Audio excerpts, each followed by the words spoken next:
सम्मानीय महेंद्र कर्मा जी, आदरणीय विद्या भैया सहित 32 नेताओं को खोया है, शहादत हुई है। और चूंकि आदरणीय मुख्यमंत्री श्री भूपेश बघेल जी ने नए आयोग का गठन किया, अब भारतीय जनता पार्टी आयोग के जांच को क्यों रोकना चाहती है, किनको बचाना चाहती है। उस समय भारतीय जनता पार्टी की हुकूमत थी, ये षड्यंत्र किसके द्वारा रचा गया था, इस बात को जनता के सामने क्यों आने देना नहीं चाहती। माननीय नेता प्रतिपक्ष जी ने माननीय उच्च न्यायालय में अपना पक्ष रखा और माननीय उच्च न्यायालय ने अभी जांच आयोग के आगामी जांच उसको उन्होंने अभी स्टे किया हुआ है, रोक लगाई हुई है। लेकिन आगामी सुनवाई में अपना पक्ष हम लोग रखेंगे। लेकिन अभी भी हम लोग उम्मीद करते हैं कि पूरे प्रदेश की जनता को ये जानने का हक है कि झीरम का सच्चाई क्या है, उस सामूहिक नरसंहार का दोषी कौन है और उसके खिलाफ जांच को भारतीय जनता पार्टी क्यों रोकना चाहती है, ये बड़ा प्रश्न चिन्ह है। जांच आयोग की जो रिपोर्ट पेश हुई थी, प्राइमा फेसी रिपोर्ट पेश होने की प्रक्रिया ही गलत थी और उसमें भी अगर भारतीय जनता पार्टी इन्वॉल्व होकर के अपनी बात कह रही है, ये तो और गंभीर प्रश्न चिन्ह भारतीय जनता पार्टी के ऊपर उठता है। सच तो ये है कि रिपोर्ट सीधे सरकार के पास जमा नहीं हुई तो 6 महीने की अवधि कैसा। और दूसरी बात ये है, उस रिपोर्ट के पीछे भारतीय जनता पार्टी इतना इंटरेस्ट शो क्यों कर रही है, तो भारतीय जनता पार्टी को बताना पड़ेगा।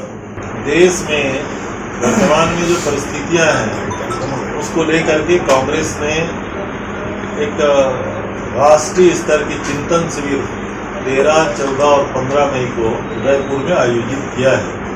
हर राज्यों के कांग्रेस विधायक दल के नेता और प्रदेश अध्यक्षों को वहां बुलाया गया है। अलग अलग कोर ग्रुप बनाया गया है, कृषि का कोर ग्रुप, राजनीतिक मामलों का, संगठनात्मक मामलों का, आर्थिक मामलों का। और उस कोर ग्रुप के नेतृत्व में हमारे राष्ट्रीय स्तर पर काम किए हुए लोगों को समावेश किया गया है। सौभाग्य से छत्तीसगढ़ में कृषि के कोर ग्रुप में हमारे आदरणीय स्वास्थ्य मंत्री श्री टी.एस. सिंहदेव जी को शामिल किया गया है। अब ये बड़ा चिंतन शिविर है। इस शिविर के बाद कांग्रेस की मजबूती के लिए जो भी निर्णय होंगे उसके अनुसार पूरे देश में कांग्रेस जन काम करेंगे और कांग्रेस को मजबूती प्रदान करेंगे। भारतीय जनता पार्टी के आदरणीय नेता बृजमोहन जी ने ये क्यों नहीं कहा कि पोटाश की कीमत देश के प्रधानमंत्री आदरणीय मोदी जी ने दुगना कर दिया है। उन्होंने ये क्यों नहीं कहा कि छत्तीसगढ़ को पिछले साल भी फर्टिलाइजर की सप्लाई कम हुई थी, इस साल भी डीएपी और यूरिया की सप्लाई कम किया जा रहा है।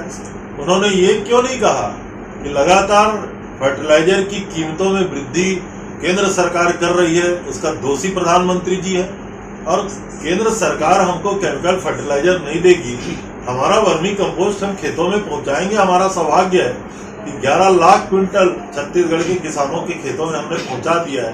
अब बृजमोहन जी को इससे क्या तकलीफ है, बृजमोहन जी जाने। अब लगातार उनके राष्ट्रीय प्रभारी छत्तीसगढ़ आ रहे हैं और जब भी आते हैं तो प्रताड़ित करते हैं, तो ऐसा नहीं कहूँगा, लेकिन अपने भारतीय जनता पार्टी के नेताओं के ऊपर उनका गुस्सा साफ जाहिर होता है। अब उन्होंने कहा है जेल भरो, आंदोलन करो, तो शायद घर से निकल के जेल जाने की बात ये लोग करेंगे।